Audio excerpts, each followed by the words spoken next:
आवाज जनता की। दोबारा बीजेपी ज्वाइन करेंगे या ज्वाइन कर लिए हैं? अरे हम अलग हुए ही कहाँ थे, हम साथ हैं। विधानसभा चुनाव लड़ेंगे। अब सब समय बताइए। पिछले लोकसभा चुनाव में एनडीए उम्मीदवार के खिलाफ चुनावी मैदान में उतरने वाले भोजपुरी सिनेमा के पावर स्टार पवन सिंह की बीजेपी में वापसी हो गई है। हालांकि इसका औपचारिक ऐलान आगामी 5 अक्टूबर को होगी। उपेंद्र कुशवाहा से मुलाकात के बाद पवन सिंह ने गृह मंत्री अमित शाह और जेपी नड्डा से मुलाकात की। इस मुलाकात के बाद ऐसा माना जा रहा है कि शाहबाद में बड़ा सियासी खेल होने जा रहा है। दरअसल साल 2024 में हुए लोकसभा चुनाव में पवन सिंह बिहार के आरा सीट से चुनाव लड़ना चाहते थे, लेकिन बीजेपी ने उन्हें पश्चिम बंगाल के आसनसोल से पार्टी का उम्मीदवार घोषित कर दिया था।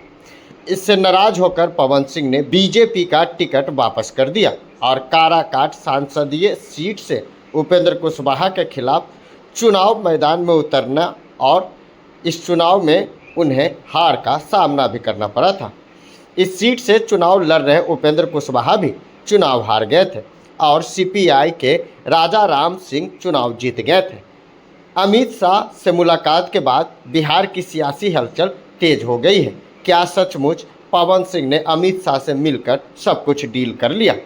ऐसे में एनडीए को बड़ा नुकसान उठाना पड़ा था, लेकिन चुनाव में काराकाट में हुए नुकसान की भरपाई बीजेपी बिहार विधानसभा चुनाव में करना चाहती है। यही वजह है कि जिस उपेंद्र कुशवाहा के खिलाफ पवन सिंह ने लोकसभा का चुनाव लड़ा, बीजेपी ने उनके जरिए ही पवन सिंह को पार्टी में वापस कर लिया है। भाजपा के शीर्ष नेतृत्व के निर्देशक पर कुशवाहा और पवन सिंह की मीटिंग कराई गई।